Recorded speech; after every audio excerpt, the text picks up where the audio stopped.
There was a meeting between the Union Labour Ministry and the major gig companies in India. Swiggy, Ola, Uber, and the urban company are supposedly have to meet with the Ministry of Labour and discussed a new proposal for social security for those who are working in the gig economy. Let us take a look. Welcome back to Be Rich.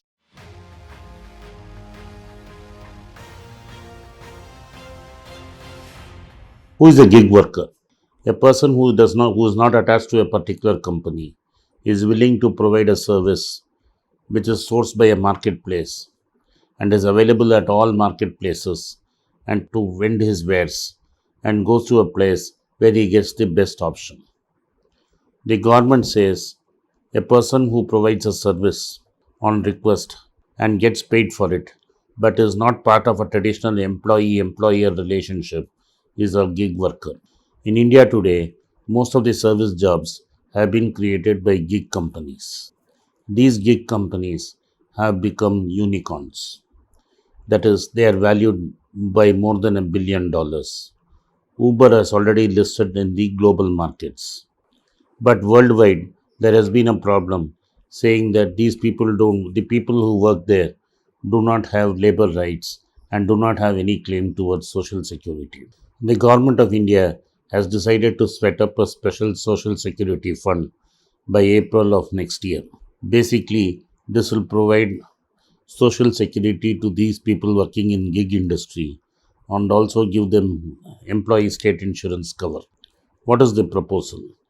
The proposal is that the workers also contribute 1 to 2% of the fund every year.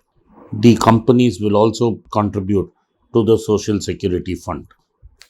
Companies have been assured that their entire income will not be taxed and they will not be forced to close their shop. Instead, the work related only to the where the gig worker is involved, in this case delivery, is where the percentage of in turnover has to be paid. They have been assured that suppose a person is delivering food for Swiggy, only a portion of the delivery charge has to be paid social security and not the whole sales of the company. So this is going to cost very little for these gig companies. The government has also assured them that there will be a cap of 5% of turnover on these gig companies. At best, it will be 1 to 2%. But we have to wait for the design of the social security scheme to be published by the government of India. Today, in 6 months, the employee should have at least worked for 78 days to be eligible to claim sickness benefit in employee state insurance. It is proposed to reduce this period further down for gig workers to enable more people to join the scheme. This is indeed a welcome step by the government of India. They are not trying to disturb the economy or disturb the gig economy completely, which is producing millions of jobs at a time when the government or manufacturing has not been able to produce much, especially due to the pandemic. This will ensure that those who work on delivery for part time will also have some social security and can look forward to a small corpus when they retire or turn 60. The some of the provident funds are managed by the company through a trust. These companies, gig companies, are fleet footed and nimble. They do not want to take the extra responsibility of managing pensions and social security fund. The government has assured them that, like PF, so this social fund will be managed by the government, and the companies, except contributing, will have nothing to do with it. This is sad. This means, like PF, the government will swallow the entire savings for funding their deficit, except for a small percentage in equity. Thus, the return expected from the Social Security scheme will be very low. And if the government subsidizes the minimum return guaranteed, then this is another proverbial subsidy tap opened, where year after year, like employee provident fund, the government has to dip into capital to pay the difference between the interest earned and the actual profits made.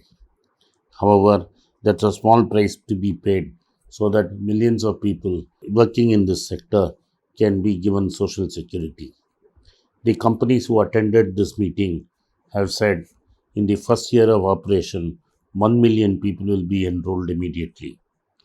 The use of Aadhaar is very important to identify the end user and not allow multiple entries to come into this. So Aadhaar will be the base on which the social security identification number will be based.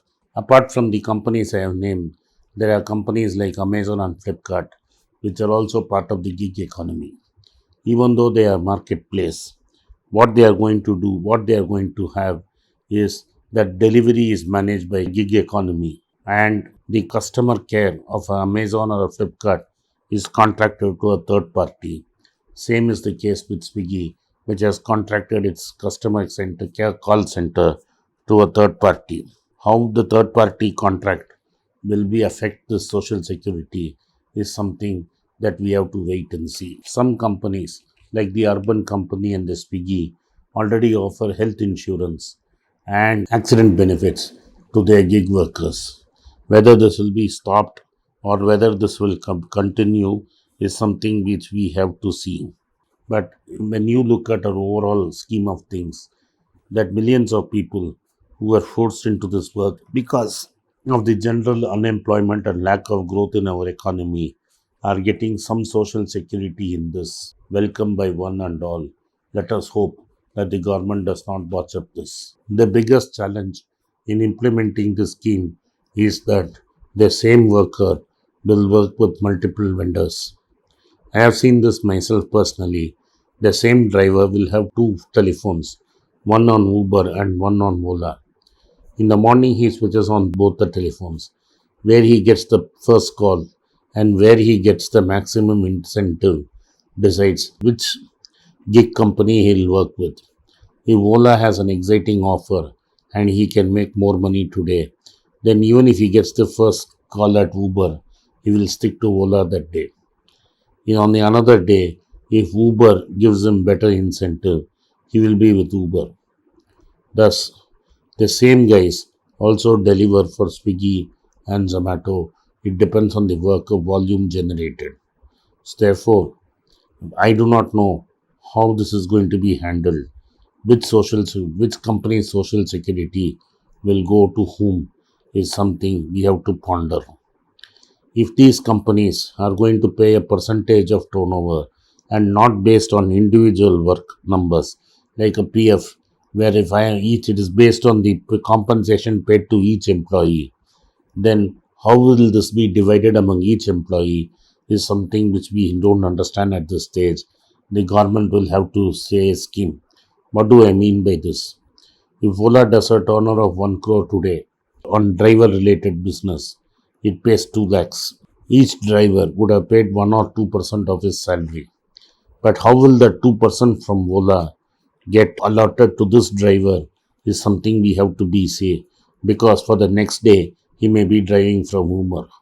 How the fund managers and the bureaucrats tackle this is something we have to wait and watch. Thank you for watching. Be Rich. If you like this video, press the subscribe button of my channel, hit the like button and turn on the bell notification. If you use Kindle, you can buy the book using the Kindle link given below. If you want a hard copy, send a message to the WhatsApp number given below and my team would get in touch with you. At the very end, if you want to get in touch with me, please send a mail to berichenglish@gmail.com. I am grateful for your support of Be Rich.